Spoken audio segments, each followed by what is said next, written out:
आपण पाहत आहात लोकसमीक्षा न्यूज नेटवर्क आणि या आहेत आजच्या सुपरफास्ट न्यूज। या बातमीपत्राचे प्रायोजक आहेत नंदिनी कलेक्शन, फक्त महिलांचे परिपूर्ण दालन, माऊली निवास, कल्याण मंडपमच्या बाजूस, यशोधन नगर, परभणी। नमस्कार, मी प्रभू दीपके लोकसमीक्षा न्यूज नेटवर्क मध्ये आपलं स्वागत करतो। आपण पाहत आहात परभणीचं एकमेव बातमीपत्र Loksamiksha superfast. Red Apple exclusive MIDC परिसर, परभणी। लोकसभेचे विरोधी पक्षनेते तथा काँग्रेसचे खासदार राहुल गांधी हे उद्या दुपारी 1:15 वाजता परभणीत येणार आहेत। परभणीत डॉक्टर बाबासाहेब आंबेडकर यांच्या पूर्णाकृती पुतळा परिसरात झालेल्या भारतीय संविधानाच्या प्रतिकृतीचा अवमान व सोमनाथ सूर्यवंशी या युवकाच्या न्यायालयीन कोठडीतील मृत्यू प्रकरणाच्या पार्श्वभूमीवर खासदार राहुल गांधी यांचा दौरा आहे। दिल्ली येथून ते विशेष विमानानं सकाळी 10:30 वाजता निघून नांदेडला दुपारी 12:15 वाजता पोहोचतील।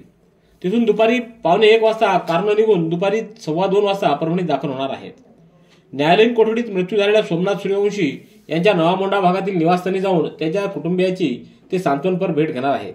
तिथून दुपारी 3 वाजता आंबेडकरी चळवळीतील नेते विजय वाकोडे यांच्या राहुल नगरातील निवासस्थानी जाऊन त्यांच्या कुटुंबियांची सांत्वनपर भेट घेणार आहेत। यावेळी महाराष्ट्राचे प्रभारी रमेश चेनीथल्ला, प्रदेशाध्यक्ष नाना पटोले, बाळासाहेब थोरात, विजय वडेट्टीवार, अमित देशमुख, रवींद्र चव्हाण, कल्याण काळे, शिवाजी काळगे, नाना गावंडे, अतुल लोंढे, सुरेश वरपुडकर, सिद्धार्थ हातीआंबरे यांच्यासह काँग्रेसचे प्रमुख नेते उपस्थित राहणार आहेत। परभणीत पीडित कुटुंबाच्या भेटीनंतर खासदार राहुल गांधी हे दुपारी 3:30 वाजता कारनं नांदेडला रवाना होतील, तर नांदेडहून सायंकाळी 5:15 वाजता विशेष विमानानं ते दिल्लीला जाणार आहेत। काँग्रेसचे नेते आणि माजी सामाजिक न्याय मंत्री चंद्रकांत हंडोरे यांनी आज परभणी इथे भेट दिली। परभणीत संविधानाच्या प्रतिकृतीच्या अवमान प्रकरणानंतर उसळलेल्या दंगलीमध्ये मृत्यू पावलेल्या सोमनाथ सूर्यवंशी यांच्या कुटुंबियांची सांत्वनपर त्यांनी भेट घेतली। त्यानंतर डॉक्टर बाबासाहेब आंबेडकर यांच्या पूर्णाकृती पुतळ्याला त्यांनी अभिवादन करून त्या संविधानाच्या प्रतिकृतीच्या जागेची पाहणी केली। तर आंबेडकरी अनुयायांनी छत्रपती शिवाजी महाराज पुतळा परिसरात सुरू केलेल्या धरणे आंदोलनाला त्यांनी भेट दिली आणि तिथं कार्यकर्त्यांना मार्गदर्शन केलं। तर आंबेडकरी चळवळीतील ज्येष्ठ नेते लोकनेते विजय वाकोडे यांच्या कुटुंबियांची त्यांनी सांत्वनपर भेट घेतली आणि त्यानंतर परभणीतल्या सावली विश्रामगृहावर त्यांनी पत्रकारांशी संवाद साधलाय। यावेळी त्यांनी परभणीच्या घटनेचा तीव्र शब्दात निषेध केलाय।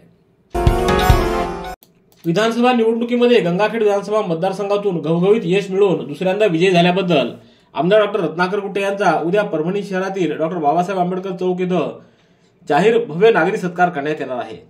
या कार्यक्रमाचा औचित्य साधून व्यापारी असोसिएशनच्या पदाधिकाऱ्यांचाही सन्मान करण्यात येणार आहे। आमदार डॉक्टर रत्नाकर गुट्टे हे गंगाखेड विधानसभेचे दुसऱ्यांदा प्रतिनिधित्व करत आहेत। निवडणूक निकालानंतर आमदार रत्नाकर गुट्टे हे काही दिवस मुंबईत होते, त्यानंतर नागपूर येथील हिवाळी अधिवेशनात त्यांनी हजेरी लावली, त्यामुळे पदाधिकारी व कार्यकर्त्यांना त्यांचा नागरी सत्कार करता आला नव्हता। अधिवेशन कालावधी संपल्यामुळे डॉक्टर रत्नाकर गुट्टे हे मतदारसंघात परतले आहेत। परिणामी या नागरी सत्कार सोहळ्याचं मोठ्या आनंदानं आयोजन करण्यात आलंय। राष्ट्रीय समाज पक्ष व आमदार डॉक्टर रत्नाकर गुट्टे काका मित्रमंडळाचे सर्व पदाधिकारी व कार्यकर्ते यांच्यासह सर्व नागरिक, महिला, युवक, युवती, व्यापारी व पत्रकार बांधवांनी उपस्थित राहावं असं आवाहन आयोजकांच्या वतीने करण्यात आलंय। गुडघे दुखत आहेत? आता काळजी नको। आयुर्वेदिक उपचाराने गुडघ्यावर उपचार करा आणि जगा आनंदी आयुष्य।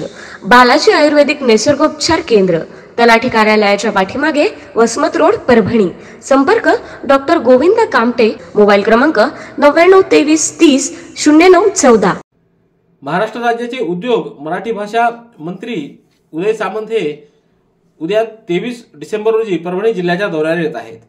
बीड जिल्ह्यातल्या मस्साजोग तालुका केज येथून हेलिकॉप्टरनं श्री सामंत हे सकाळी 1:15 वाजता परभणीतल्या पोलीस परेड ग्राउंडवरील हेलिपॅडवर उतरणार आहेत।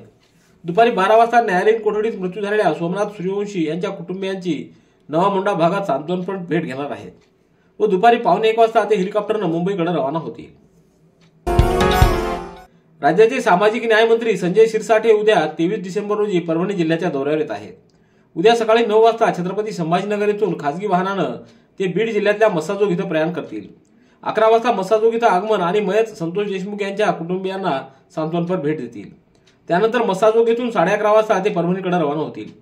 1:30 वाजता परभणीत आगमन आणि मयत सोमनाथ सूर्यवंशी यांच्या कुटुंबियाला ते सांत्वनपर भेट देतील आणि परभणी येथून छत्रपती संभाजीनगरकडे ते दुपारी 2 वाजता रवाना होतील। बालविवाह केल्यास आणि बालविवाहाला उपस्थित राहिल्यास सरकारकडून कडक कारवाई केली जाते। त्यामुळे बालविवाह करू नका आणि बालविवाहाला उपस्थित राहू नका।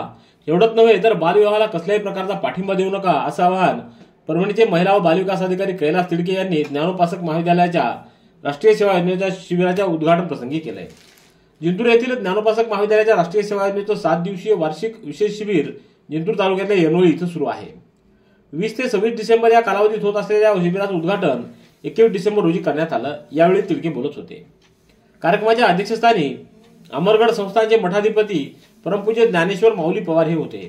प्रमुख पाहुणे म्हणून शेवडी येनोळीचे सरपंच सुधाकरराव घुगे हे होते। प्राचार्य डॉक्टर श्रीधर बोंबे, उपप्राचार्य मुंजाजी दाभाडे, डॉक्टर श्याम गोरे, माधव घुगे, गुलाब सानप, अनंता सोगे आदींची यावेळी उपस्थिती होती।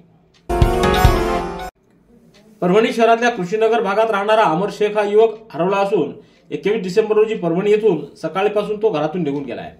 सायंकाळपर्यंत तो घरी परत आला नाही। त्यामुळे वरील छायाचित्रातील युवक कुणाला आढळून आल्यास त्यांनी 97 67 83 03 34 75 04 14 11 11 98 50 19 50 87 या मोबाईल क्रमांकावर संपर्क साधण्याचं आवाहन शेख परिवाराकडून करण्यात आले आहे।